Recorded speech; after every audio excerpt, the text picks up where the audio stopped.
Hello and welcome to Politics War Room with James Carville, and I'm Al Hunt.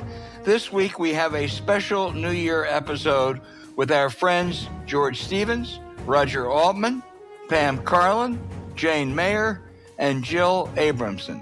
God, what a collection. What a collection. Remember, we love taking your questions, so write into politicswarroom@gmail.com or send a tweet to @Politicon for next week's show. We'll get to as many as we can, but don't forget to tell us where you're from. And news that will excite everybody, the documentary Carville, Winning is Everything Stupid, is now streaming on Max. Get updates and some great behind-the-scenes content by following James on Twitter @JamesCarville, and on his, get this now, new TikTok @RealJamesCarville. He can give us a lesson on TikTok later. You also can get text updates about what's next for Politicon and Politics War Room by signing up at Politicon.com. Tell your friends about us. Remind them to subscribe on Apple Podcasts, Spotify, or wherever you get your podcast. Please check out the links to our recent sponsors, because when you support these sponsors, it helps make this podcast happen. Every Sunday afternoon is a special time for James and me, a Zoom call with our great colleagues and friends. We began this 4.5 years ago during COVID, and we talk about politics or entertainment or sports or the law or anything that moves us that Sunday. Today, we're going to let you join us. To preview 2025, we have the New Yorker's Jane Mayer, America's foremost investigative reporter; Jill Abramson, the first and only woman executive editor of the New York Times; Roger Altman, who is Deputy Treasury Secretary and is founder of Evercore, the Blue Ribbon Wall Street investment firm; George Stevens, the Academy Award-winning director and author; and Pam Karlan, Stanford law professor and former Supreme Court clerk and top Justice Department official. We can only fit in 5 in this format, but equally spectacular are our other Sunday Zoom colleagues, Mike Tackett, Fred Wertheimer, William Woodson, Walter Pincus, Seth Waxman, and when we're lucky, Ann Applebaum. I'll go around quickly with a question, and then James will jump in. And then, like Sunday afternoon, it will be just a free form. Jane, let me start with you. You wrote a great expose on the nominee for Defense Secretary, Pete Hegseth. Do you think he's going to make it? And will Kash Patel, RFK Jr., and Tulsi Gabbard, some of those other luminaries, make it? Okay, here's my prediction, and don't hold me to it, because as they say, I'm not very good about predictions, especially about the future. But I think Tulsi Gabbard will not make it. I think it's highly unlikely that RFK Jr. will make it. Neither of them have constituencies in the Republican Party that are going to get them across the finish line. And with Hegseth, I think it's touch and go, but I think if he makes it, the most important thing to know is they know all his liabilities, and the reason that he's going to make it, if he does, is because they've waged just an unheard of campaign of intimidation against anybody who was a critic who wanted to tell the truth about him, whether they were sources for reporters or whether they were even senators who were wavering like Joni Ernst. I've never seen such bullying of dissenters, and I think it augurs really something that we're going to be seeing more of up ahead, especially since it's backed by big money from Elon Musk, who's willing to fund primary challenges against any Republican candidate who crosses Trump. George, we want to talk about movies and the arts, but first I want to talk to you about the one that did not make it, the one that Trump wanted to appoint Attorney General of the United States, the slot that was held by your friend Robert F. Kennedy, by Robert Jackson, Elliot Richardson. That would be Matt Gaetz. The bipartisan House Ethics Committee charged that Gaetz had engaged in sex with an underage girl, paid thousands of dollars, tens of thousands, to prostitutes, used illegal drugs, among other things. You've been here in Washington for 60 years. You've seen a lot. We've all seen a lot. Have you ever seen an attempted appointment as sleazy as that one? Well, first, I'd like to thank you, and because I'm sure your listeners must appreciate or suspect that I am the Matt Gaetz expert on this panel. You are. Which is a distinction I do not seek. But, I think that's about as close to the bottom as we've seen over the last 60 years. And it is just, as this comes out, and you just wonder if anyone reflects that a president would select someone with this record and not encourage the release of that report or to view it. No, it's a bad signal. Because that Trump had access to all this and still decided to go ahead and try to appoint him. Pam, there's going to be a lot of bad stuff that's going to happen in Trump 2.0. I think much more than Trump 1.0. Will the courts, including the Supreme Court, be guardrails? So they're guardrails for some stuff. When they don't follow the rules. So, for example, the first Muslim ban, the second Muslim ban, the attempt to put a citizenship question on the census, where they are incompetent, the courts will hold them to the kind of procedural rules that are out there. But the courts can't save us from evil or incompetence. And so to the extent that those are the problems, those are ones that the courts really aren't necessarily in much of a position to solve, or they're only in a position to respond kind of late on in the process. So if we see a lot of these meritless lawsuits against the press, like the one that's against the Des Moines Register and the pollster, and ultimately the legal system may sort those things out, but there's a lot of pain and a lot of cost along the way. The legal system is not the swiftest way of stopping those kinds of problems. Hey, Jill, pick up on that because he already a month away from, or weeks away rather, from taking office, is bringing actions against ABC. They settled the Des Moines Register and Ann Seltzer. Stunning that ABC settled. It is stunning. I agree, and it's awful. It's tragic. But tell me this: is this intimidation working? Will it work? Well, I'm desperately hoping it doesn't work. And that the press takes on the role that the founders wanted it to, which is to hold power accountable, especially overweening authoritarian power. What's happening in this beginning period isn't very encouraging. We not only have the settlement of the ABC libel suit, very, very unusual for a major news organization to settle a libel case because it's thought to just invite more lawsuits. We had two news organizations, LA Times and the Washington Post, yank right before they were going to publish endorsements of Kamala Harris.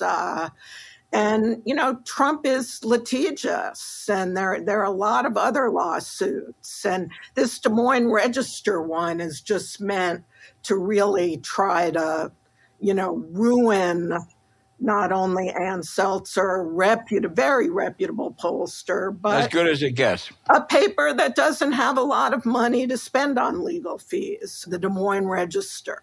Yeah.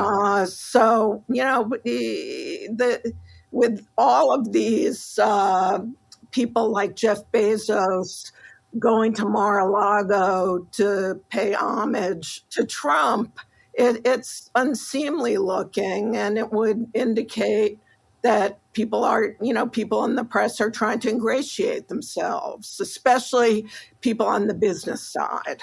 Roger, Trump can buy some time if this great economy continues. And what's the outlook for 2025? And particularly if he really does engage in his vows for massive tariffs and deportations? Well, in this one sense, the economic outlook, Trump may turn out, we'll see, he may turn out to be unlucky because he is taking office at a time of remarkable, and that's the word Jay Powell just used a couple of days ago in his assessment of the U.S. economy. He's taking office at a moment of remarkable resilience and overall strength. Growth has surprised everyone, by continuing at around 3%. Inflation has come down pretty nicely to the high twos, depending on the measure you use, high 2%. Labor market's strong. Unemployment rate low, continuing monthly job growth. And private investment is strong and financial markets are strong. So there's only one way to go from here, and it's not up. And when you add on top of that some of the measures that he's talked about, especially tariffs and deportations, it's unlikely that he's going to find himself a year or 2 years from now in an economic situation as good as the one we see right now. And if you look through history, at least modern history, presidents are well served by taking office at a moment of weakness, like Ronald Reagan did, for example, and then benefiting from natural forces of recovery, cyclical forces of recovery. Trump is likely to face the opposite, although I don't know whether 2025 may be another pretty decent year, but he's going to serve for 4 years, health permitting. And I don't think most of that time is going to be as overall strong as the moment we have right now. James, take over. So I want to go to Jane and Pam and so the Supreme Court. And Jane, to you first. Since the White House issued a report that there are 2 more trips that Justice Thomas took that were undisclosed. Do you expect over the next year that further disclosures will come challenging the, shall we say, ethics or maybe non-existent ethics on the Supreme Court? Well, it requires somebody to get the information out, and basically, because Chief Justice Roberts has required unanimous consent of all the justices to get ethics reform, there's not going to be any reform beyond what we've seen. So there's no mechanism up there to force the justices to obey the codes that every other judge in this country follows. So it's a kind of a question of whether we'll get lucky and just be able, we as reporters, just be able to catch more of these violations. My guess is we will, because they are sloppy up there, and I think they think that they are in some ways able to get away with it, and so I wouldn't be surprised if we'll see more. So Pam, Professor Karlan, I go to you, constitutional law professor at Stanford. What are maybe a couple of 3 cases that you're keeping your eye on that the Supreme Court may accept and rule on that have the potential to be pretty life-altering right now? Well, right now, of course, they've decided to hear the TikTok case in January, and they put that on a very fast track. That's about whether essentially the federal government can force TikTok to be sold by the Chinese owners of it. So that's a case that I think, worth watching. Hey, Pam, just to interrupt for a second, does James have to recuse himself on TikTok now that he's now that he's a TikTok star? Now that James is an influencer, I'm going to have to start buying things. Well, Solicitor General asked me to put a amicus curiae brief, but I guess I won't. James, where's the merch? Trump is going to issue a bunch of executive orders on day one that are going to, if last time around is any indication, some of them are going to be very incompetently done on top of everything else. And so we're going to see those things moving through on a fast track to the Supreme Court. I would expect to see a bunch of those up there on emergency motions sometime in the late spring, early summer. So, Roger, you and I are old enough, and you served as Deputy Secretary back to the Carter administration, and we have memories of a great fiscal disciplinarian called the bond market, which has been tamed, but it looks like Trump's policies are just going to do anything but increase federal borrowing. Do you see any case where the bond market sort of asserts itself? Because it's been pretty tame here lately. The great mystery of markets is when they turn. if you think about what Warren Buffett's investment strategy is, it's basically buy and never sell, because over very, very long periods of time, markets rise at good rates. But at some point, in my view, the bond market especially, is going to reject the poor fiscal trajectory that the United States is on now. Debt is already over 100%. Debt held by the public of GDP. It's on track towards 150%. Those are very alarming numbers. And if the Trump 2017 tax cuts are fully extended, which it looks as though they will be, let alone added to in terms of a lower corporate rate or taxes on tips, matters like that, then the fiscal trajectory gets even worse. And at some point, markets are going to reject it. But when that point is, James, I don't know. I don't know anybody who does know. It could be a couple of years. It could be longer. But that moment, I believe, is going to come. Now, whether it comes on Donald Trump's watch, the second term, we'll see. Good chance, I think it will, but maybe not immediately. So Jill, I want to go to you, and I want to take issue with something you said out of the chute, that ABC News settled with Trump. That is incorrect. The Walt Disney Corporation settled with Trump. ABC News had nothing to do with this decision, which leads me to my question, is there's so many corporate news entities that are part of a larger portfolio of these companies. And how disturbing a trend is that? And where do you see it going? These people with other interests before the federal government own news entities, and the boards are protecting themselves for ABC News is a small part of the Disney Corporation.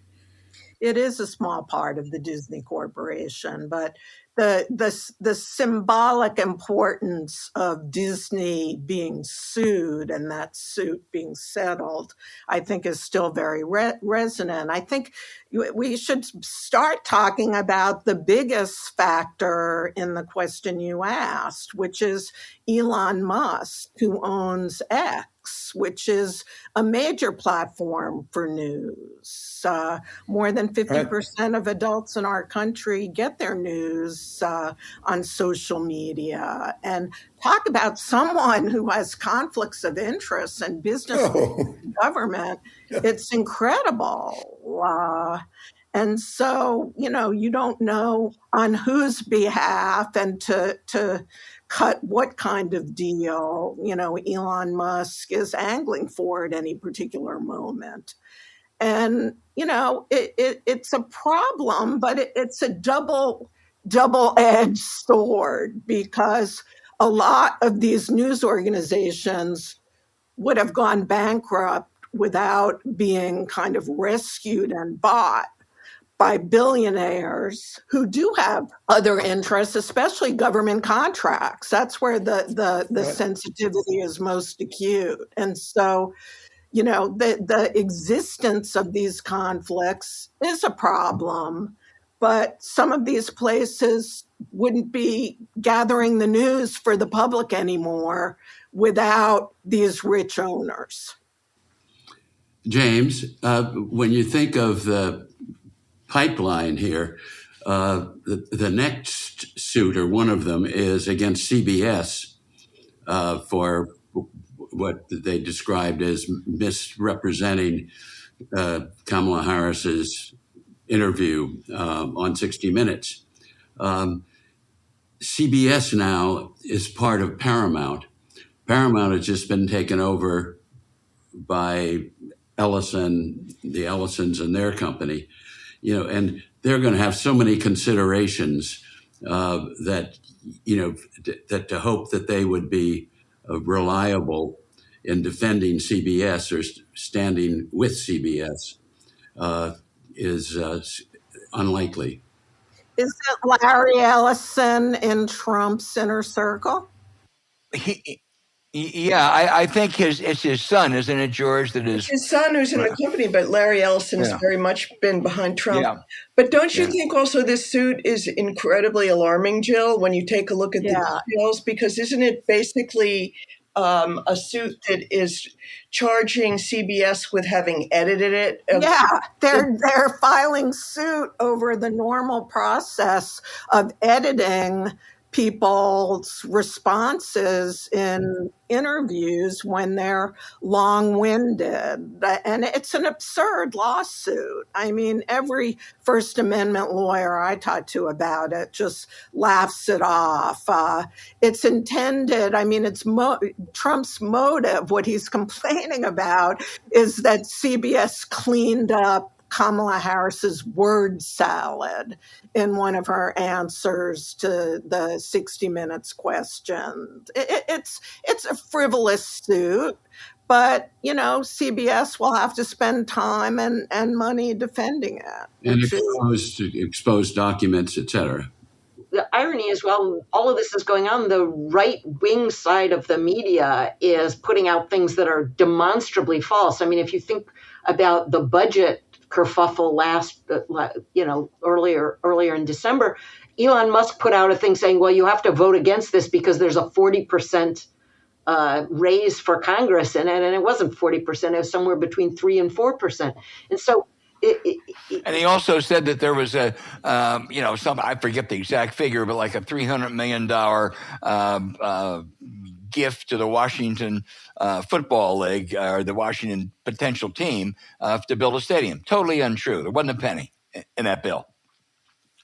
I mean, this is what people who are experts in authoritarianism say was sort of the basic playbook that Viktor Orban used in Hungary, which was as soon as he took power, he went after two institutions, the independent press and the courts, which were also a source of independent checks on him. And so I think it's not surprising we're talking about here this morning, both the press and the courts, because that's what we're looking at Trump moving on. Well, let me just, George, let me take you off your main area of expertise, Matt Gaetz, and see if you can tell us what should we look for in the way of movies and the arts in 2025. And we won't object if you'll predict who'll win the Academy, who'll win the best movie. But I get the sense that Hollywood is also somewhat intimidated by the Trump threats. They're not going to be putting out movies that are considered anti-Trump. Is that fair? Yes, I think the documentary that Gibney made called BB has had great difficulty getting distribution, but happily it was on the list of possibilities for the Motion Picture Academy, and it was selected among the top 10. So it will stay in play, and I think it's got a very good chance of getting recognition, which is important. The movie industry, I think, is this is I think possibly the worst period in its history. I mean, not foremost among the reasons, but the writer's strike a year ago was very unsettling or stalling at a very particular time. And, there are really 5 major legacy studios: Disney, Paramount, Warner Discovery, NBC Universal, Sony, Columbia. And then there's Netflix, and then there's Apple, and then there's Amazon. The threat to those companies, Disney, which is very strong, has been struggling with its streaming to compete with Netflix, Amazon, Apple, as of all the companies. And the theatrical motion picture experience is, I think, just a very important, certainly legacy of American cultural history. And I think it's a very important ingredient. And it is fragmenting and weakened because these companies are fearsome of failure and taking extreme means to try and compete. And the issue is the theatrical movie experience. People seeing movies in the dark together. I mean, it's an incredible worldwide phenomenon. And right now, it's sort of on the ropes. And not to delve into detail, but how long will a movie play in theaters before it goes to streaming? That window keeps shortening, and the theater owners are very anxious. So I think watching to see how the movie, the cultural experience of movies, people seeing movies together, how that survives in our country and in the world, is kind of at the front of my mind. You going to tell us who's going to win the Best Picture, George, since you vote? I don't have a favorite this year. I just say one thing I was just looking at the list, the 10 best lists. There are so many movies that are obscure to me, and I have to kind of look up and find out about them.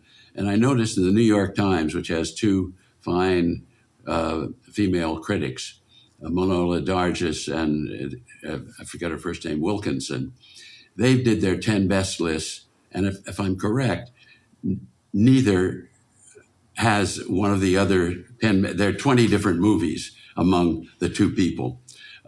So this fragmentation, and that there aren't these favorites that are kind of consuming, American conversation. We can come back to all this, but Roger and James, we haven't talked about the Democrats yet. The Democrats had a bad time. Why don't you both pick up on how bad and what they do about it? James? Well, I am right now working on an op-ed piece for the Times, and my idea is what I call 5 for 25, that there are 5 things that the Democrats need to push in the year 2025. And the criteria that has to be met is it has to be something of 70% approval. It has to be something that the American people think is relevant to their lives. And most importantly, it has to be something that the Republicans can't be for. For instance, codify Roe v. Wade. For instance, raise the minimum wage to $14.50 an hour. For instance, pass a resolution that says there'll be no cuts to Social Security and Medicare. For instance, say we want to raise taxes on incomes over $500,000 a year and use that as a housing relief fund for young renters and home buyers. Just anything, but be for 5 things that they can't be for, that are overwhelmingly popular, and none of them come out of NPR. It's all fundamental blocking and tackling. That's my plan for the Democrats. And stay on those 5 things, bring it up for a vote, accentuate it, push it, do whatever it is you got to do. But just ram it home, girls, ram it home.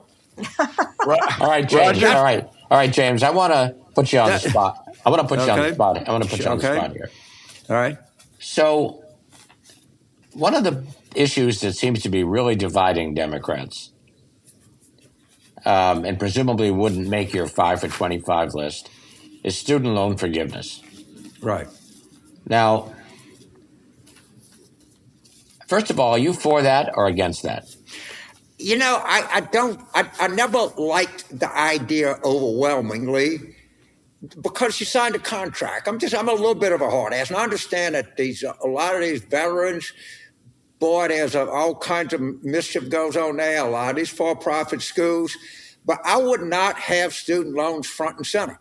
And by the way, compared to the number of people that are affected by young people affected by the minimum wage, it's way more than people that are affected by student loans. But to choose to say one thing is to choose not to say another.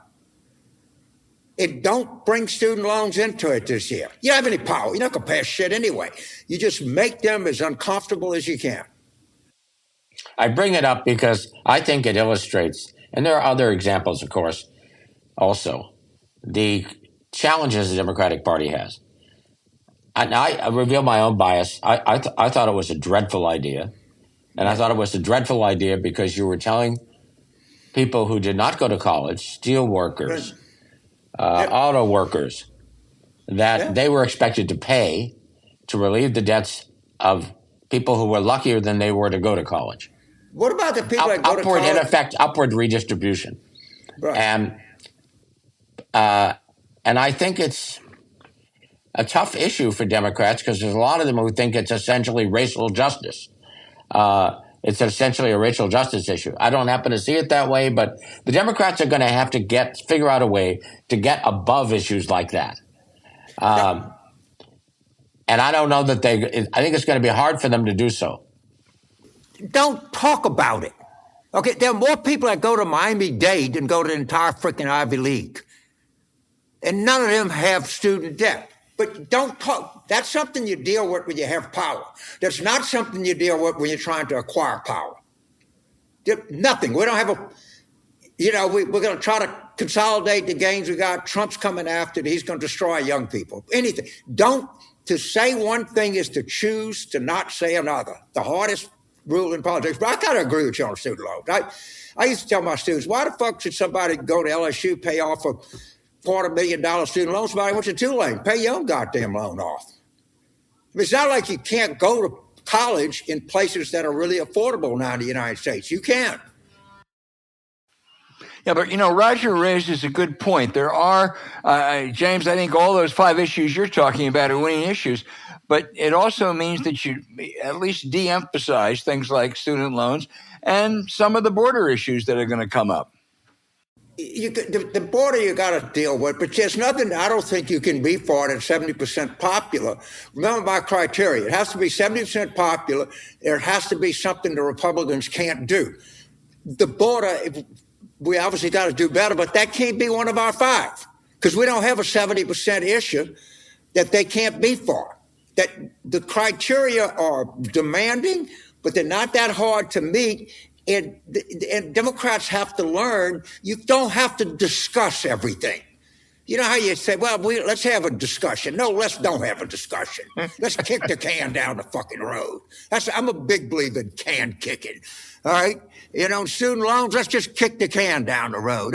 Transgender bathrooms, let's kick the can down the road. Let's talk about what's popular, what we can do, and they can't. We don't have to change your position on anything, but you can choose what you talk about. So, James, I think what you're saying makes a whole lot of sense. What my question is, who's going to take that role of coordinating message and all that kind of thing in the party? The unlucky people who are not tuned into the podcast, how are they going to get this message? Is it a party chairman or hopefully? No. Where does this come from? Because it seems like it's been very quiet from the Democrats in Washington recently. The short answer, it has to come from everybody, but particularly the legislative leaders. And the Senate, I'll defer to Al, but in the Senate, you can offer amendments. You can make them take votes. I think it's harder to do in the House, but Al, I defer to you. Make them vote on it. Make them vote against codifying Roe v. Wade. Make them vote against promising to protect Social Security and Medicare. Make them vote on it. It don't talk about anything else. Or the whole thing is going to be to try to distract everybody with. And I'm not saying these issues are extraneous at all. They're not extraneous. They're important. What about maybe reaffirming our support for NATO in foreign treaty obligations? Maybe that could be part of the 5. But I don't know. But we got to understand the hardest rule of politics is to choose to say one thing is to choose not to say another. That's my chief point. Well, I think James is right. It's got to come from the legislative leaders. The DNC can't do that. Hakeem could call it, yeah. And they have talented legislative leaders. They could do that. Let me just quickly ask Pam Karlan a question. Pam, I want to talk to you about romance. I think the greatest romance that we've seen in the last 6 months has been the bromance between Donald Trump and Elon Musk. Will it last? No, it won't last. It'll come in and out of focus again and again and again because they both kind of need each other in various ways. Elon Musk needs the federal government because the federal government's policies have a lot to do with SpaceX. They have a lot to do with Tesla. They have a lot to do with the stock market and on and on. I mean, I think Donald Trump cannot stand the idea that anybody else gets as much of a spotlight as he does, and he and Musk are going to go back and forth on this. But it's a match made in hell. Jill, I think Elon Musk is a great target for opponents, for Democrats, whatever. Others say, wait a minute, he's got, 200 million Twitter followers or what? Is he a great target or not? I'm not sure because, you would think with all his crazy pay package and all the money he has that he would be reviled. But I think, unfortunately, there are a lot of people in this country, especially males, who admire him and kind of want to be like that. And so he's like Trump in many ways, reviled by a lot of what I would say is thinking reasonable people with good values, but also admired and because of his success and his brashness. Well, I think you're right, but Roger, I think both Trump and Musk are convinced they are superior to the other person. That poses usually a problem for relationships. I'm going to sound a slightly contrary note to Pam's. Of course, I don't really know. But I think Donald Trump is going to think 3 times before having a real break. I mean, a real break with Elon Musk. No, I agree. Elon Musk, as somebody just said, has 3 times the followers on X that Donald Trump does. And Elon Musk has an incomprehensible amount of money, almost an amount of money that you think the decimal point's in the wrong place. And he's formidable. I don't see Donald Trump really breaking with Elon Musk. I think he would consider that to be dangerous. And so I think they'll have their ups and downs, and there'll be, cooling off periods, and they don't talk for a while, and kind of like a stormy romance. But is Trump going to throw Musk over? I don't think so. No, I agree with you, Roger. I don't think it'll be a throwover. I think they'll come kind of in and out towards each other. I think Donald Trump may not need anybody in the world except for Musk. I mean, really, what can Trump do to Musk if you think about it? I mean, he could have his Justice Department investigate him, or really, well, at what point? Jane, the same thing he did to Jeff Bezos last time. Take a contract or 2 away from him. I don't think he will do that, but that's what he could do. Elon Musk is heavily dependent upon the federal government. SpaceX. I don't know. I tend to agree with Roger.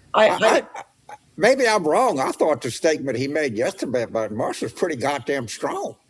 Well, if you watch the way he made it with a joking style, kind of a big laugh. Okay. I don't know. I mean,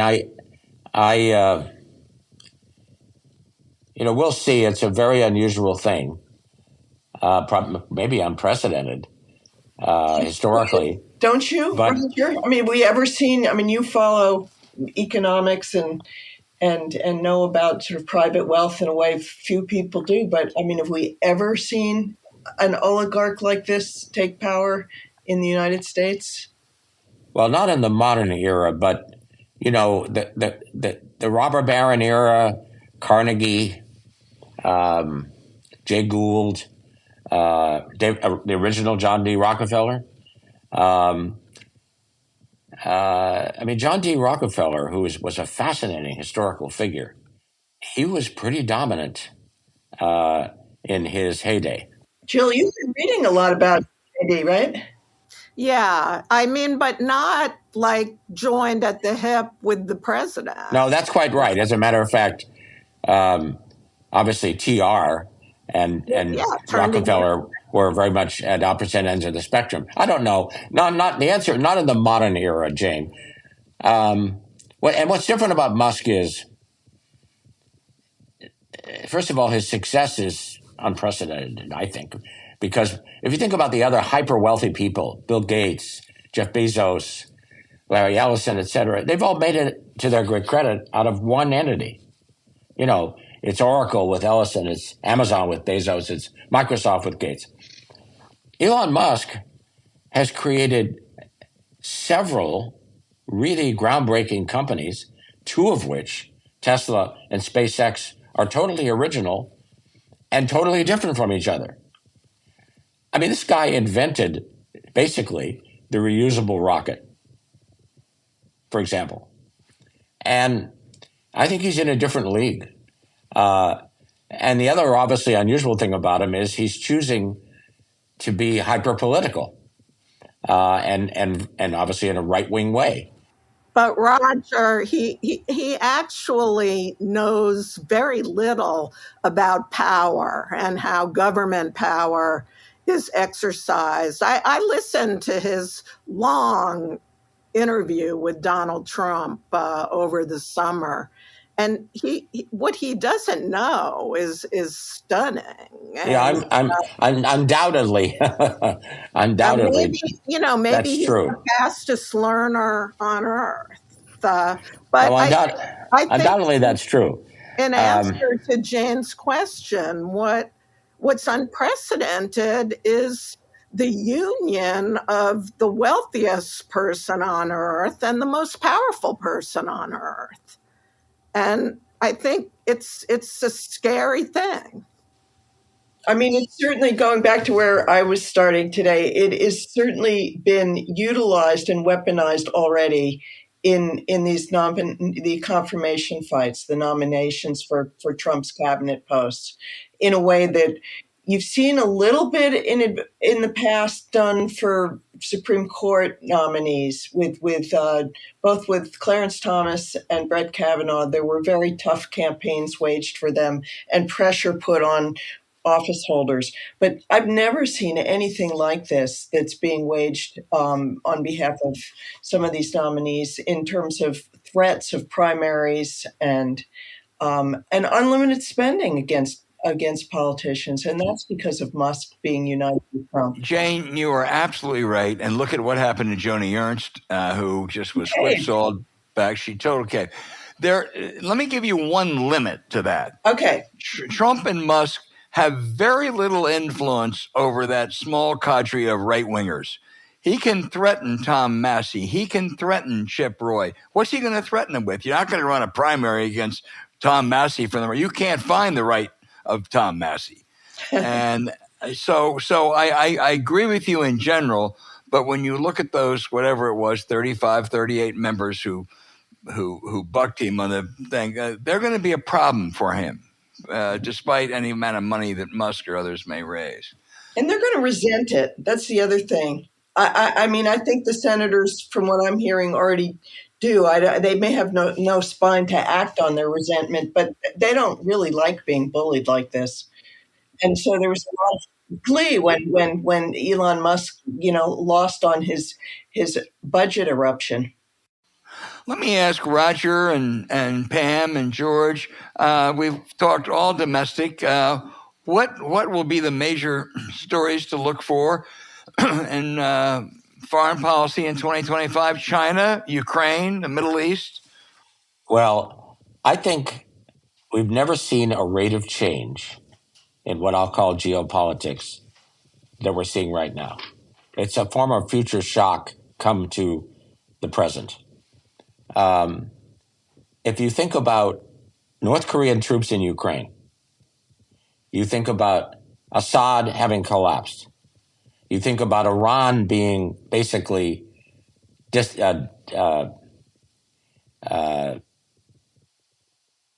weakened to an amazing extent, and so many other unusual things that are happening. They're all happening at once. It's like the film Everything All at Once, or Everything Everywhere All at Once. And it means that what the world's going to look like a year from now could be very different. We just don't know. But the rate of change is outstripping, like Alvin Toffler so many years ago said it would, the ability of most of us, at least, to understand it and predict it. And so, where will Ukraine be in a year? Where will Israel be in a year? Where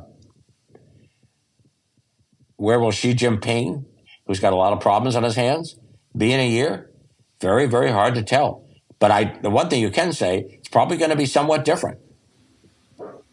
Pam, you want to jump in? Well, and the other thing is that, Trump is assembling a crew of nitwits and crazy people to respond to this. And, that's worrisome on top of everything else. You'd like to think that he has people, that the government understands some of these things. And instead, what they're going to be doing is going after the career people who actually do know stuff.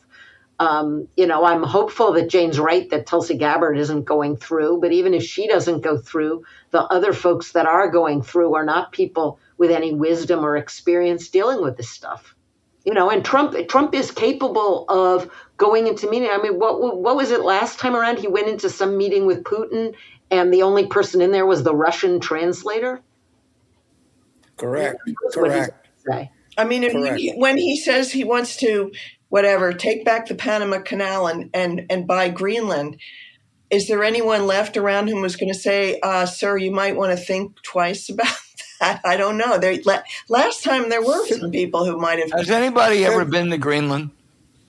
No, not me. No, not me. But I read that book about the decay of civilizations that talked about how in the 1100s, Greenland actually was green. And then they had this terrible die-off. Anybody else? Yeah, but now parts of it are turning green again. It used to be completely covered with ice, which is why no one had been there.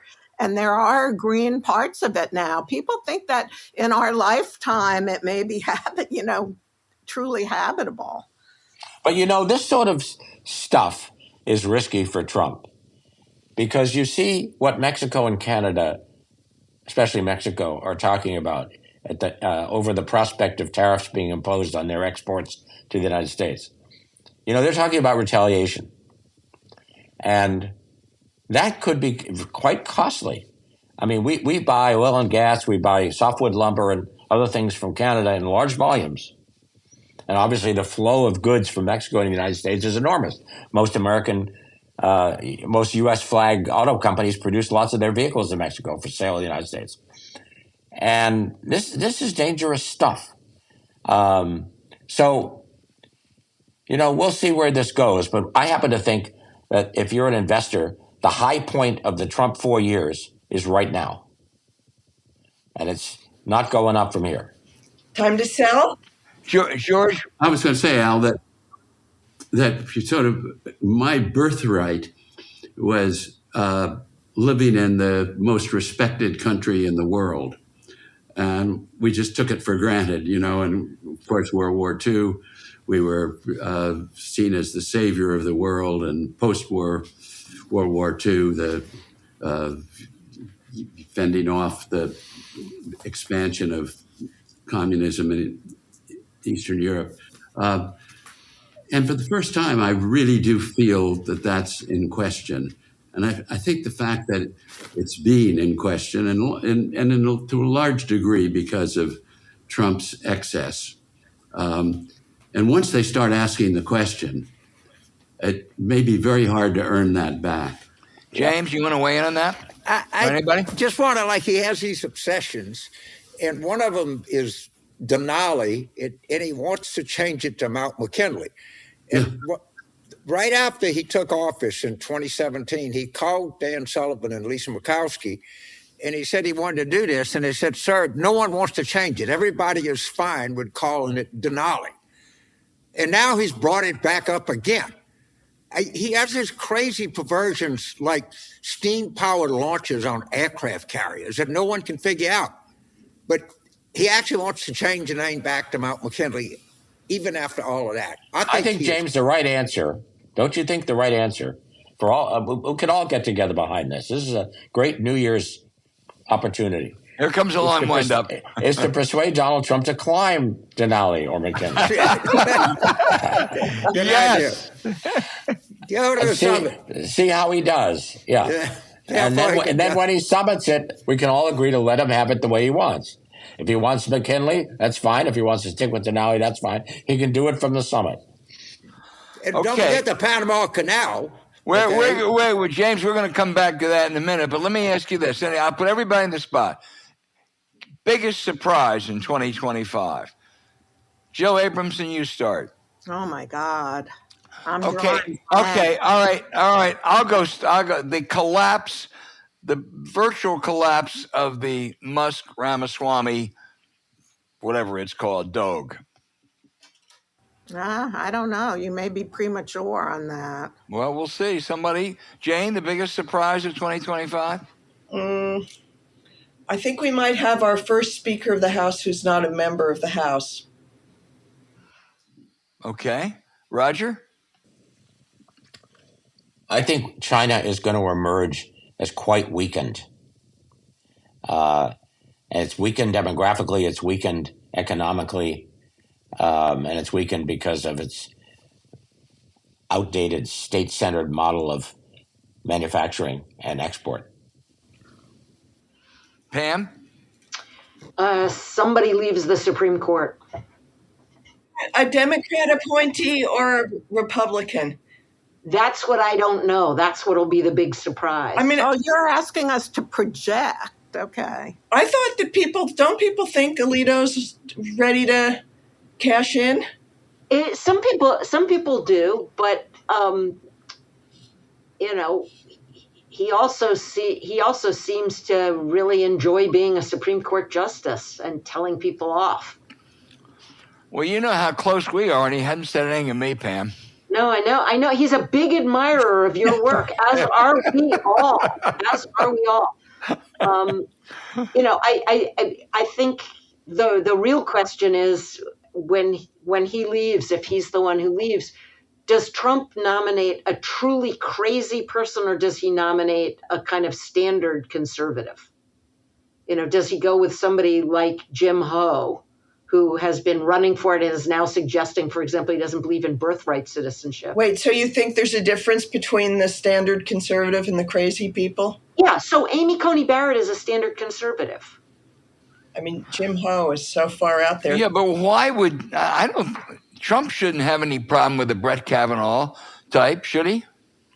Well, that's the question, is whether he nominates somebody who is just a sort of movement conservative or whether he goes full Trump, because there are a bunch of judges on lower federal courts right now who are running hard for the Supreme Court by seeing, who can out-Trump the others. George, biggest surprise of 2025? Well, I happen to know what the biggest surprise would Okay. be, but it won't be a surprise if I tell it, so I'm not speaking. George. Boy, that's what you get for being a Matt Gaetz specialist. James?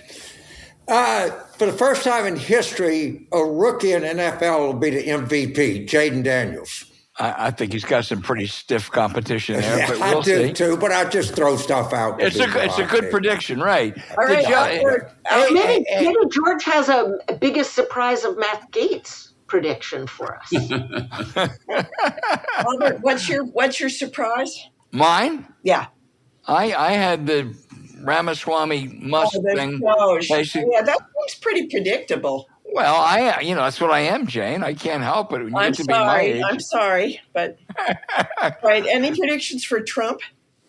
Any what? Any predictions for in regards to Trump's success or failure as in his second time round?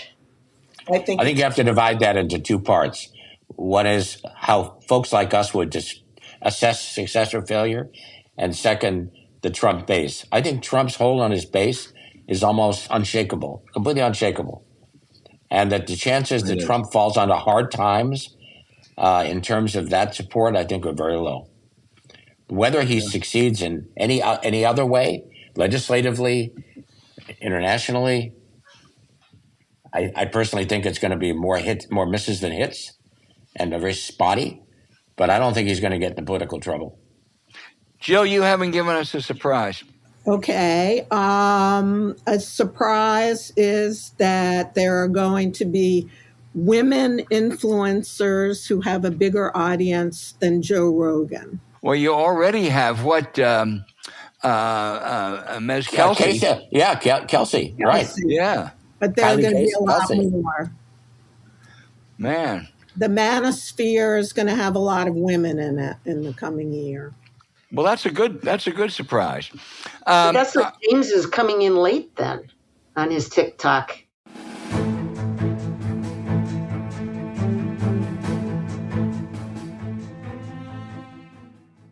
To start off the year, we're going to go through the questions from our we just get such great questions from our listeners all over the world, actually.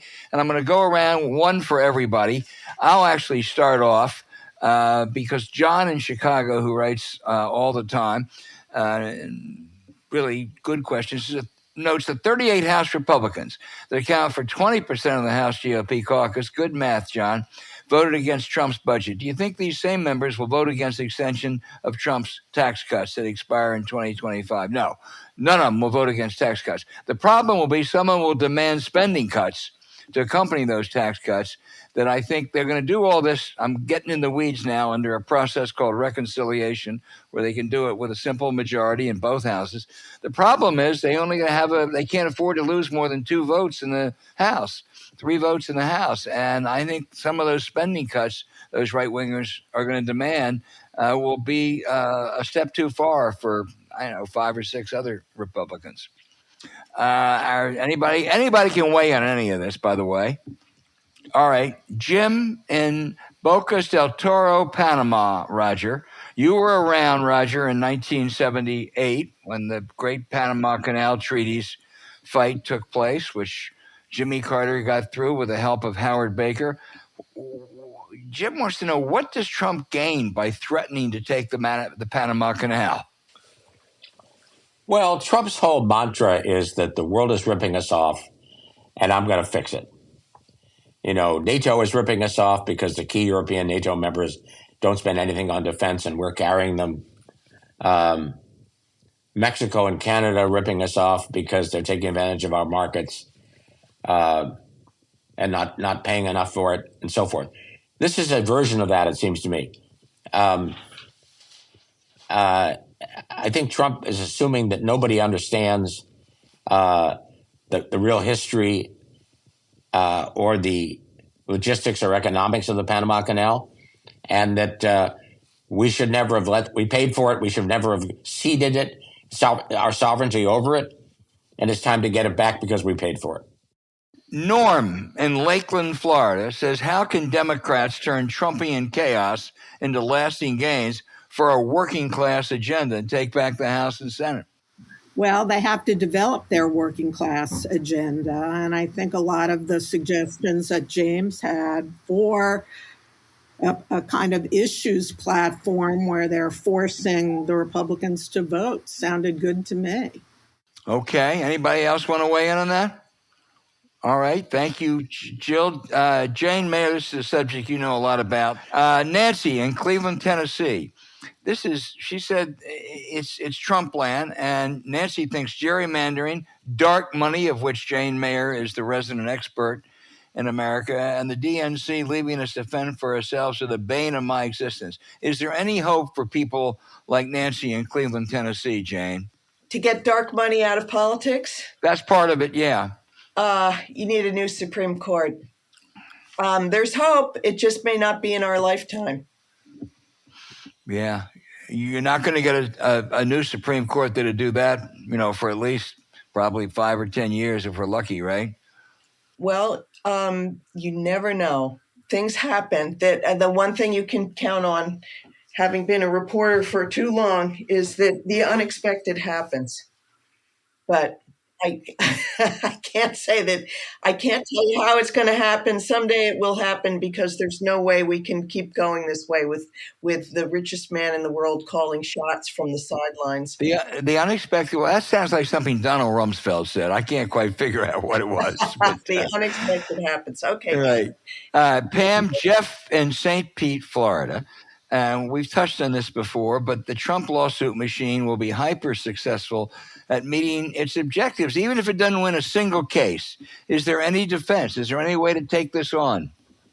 So, yeah, there are ways to take it on, but they are costly and they require organization.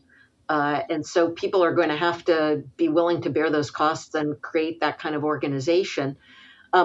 There are two different kinds of Trump lawsuits, right? There are the ones that involve the government, and those are ones where I'm actually kind of optimistic that, there will be organized attempts to rebuff various executive orders and the like. But then there's going to be this series of garbage lawsuits that Donald Trump is going to file all over the country, and those are going to be costly to deal with. Can I change my prediction for 2025 as biggest surprise? Yes. So I predict there's going to be some period of time, I'm not sure exactly how long, in 2025 where actually there are going to be more Democrats than Republicans in the House, when you take into account the people who resign for other jobs, the people who quit for other jobs, the people who are sent to nursing homes for incompetence, and the like. There's going to be some period of time where there are more Democrats on the floor than Republicans in the House. That's a good prediction. Can I change mine too? I'll make it really quick. All right. Yes. My prediction is that Donald Trump is going to test out that immunity decision from the Supreme Court and commit some kind of crime as president that he's going to say is part of his official duties. And we will have never seen anything quite like it before. Well, Jane, I think you're right. I'm not sure that's a surprise, but you're absolutely right. Okay. Anybody? I have George.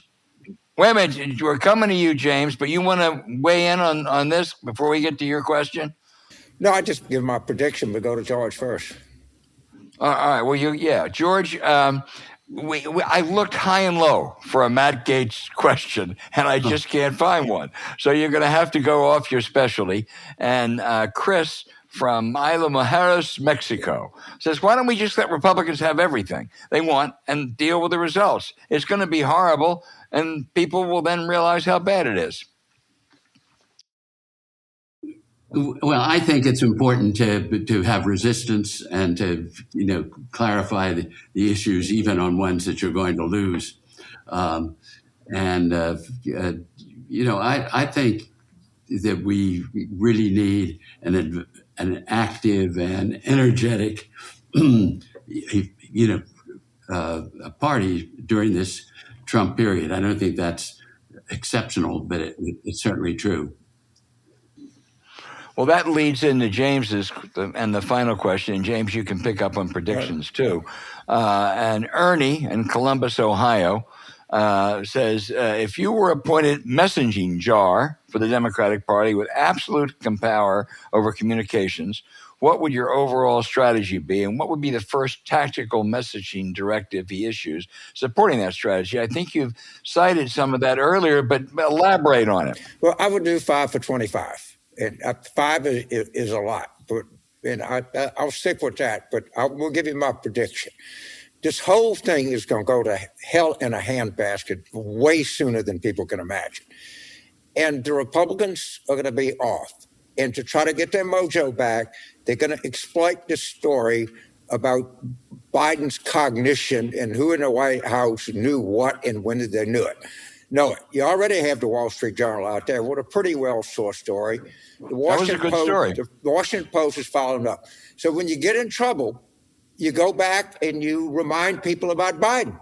And we do not have a great answer for this. And that's the way they're going to deflect or try to deflect from the disaster that's getting ready to behold them, because they're not going to be able to, we can clobber them in the open fields, but this is something that's going to haunt for a long time.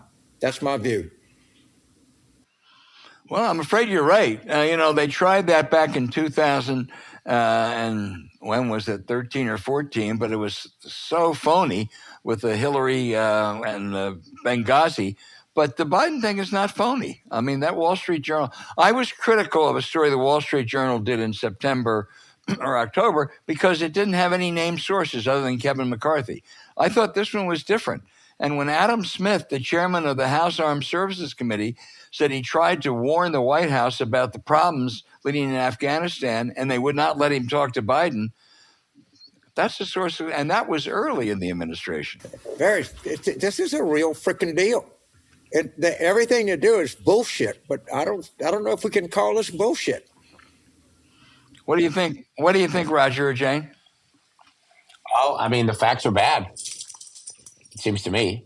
And as we talked about informally before this thing started, there are books being written right this minute, which will probably reveal some pretty disturbing things about how it ever came to be that Biden tried to run for a second term and almost saved that catastrophic debate. Actually was the permanent Democratic nominee or for 2024. How did that happen? That is not good. Facts aren't good. I agree. I think it's a serious subject. I think there should be accountability. I don't think it's a crime. I don't think it's a subject for, congressional hearings necessarily. But I think the truth should come out and people, should be held accountable if they covered up infirmities. At the same time, I think one of the biggest challenges for the press anyway, and maybe for Democrats too, is not to allow themselves to be distracted by stuff that's designed to distract them from what Trump's really doing and from the serious things he's doing.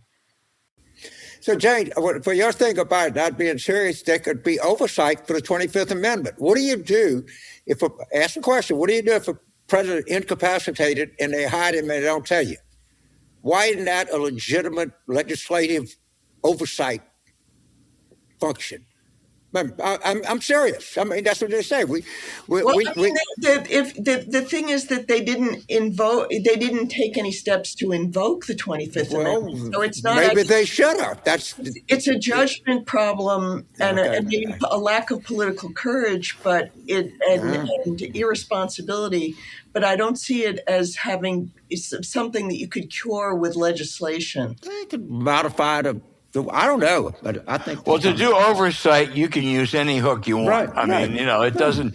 Jane, I agree with you substantively, but politically, I agree with James. I think it's going to be a real problem. Oh, I think it is, but I mean, maybe the Democrats should just say, "Fine, we agree, it's a serious problem," and not try to cover anything up.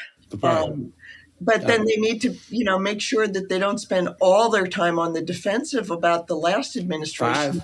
There's a new administration that's going to be doing a lot that requires attention. Right. 5 for 25. So you guys have been terrific. Thank you so much. This has really been enjoyable and Great job. Thank you. A happy 2025, we hope. Thanks, everybody.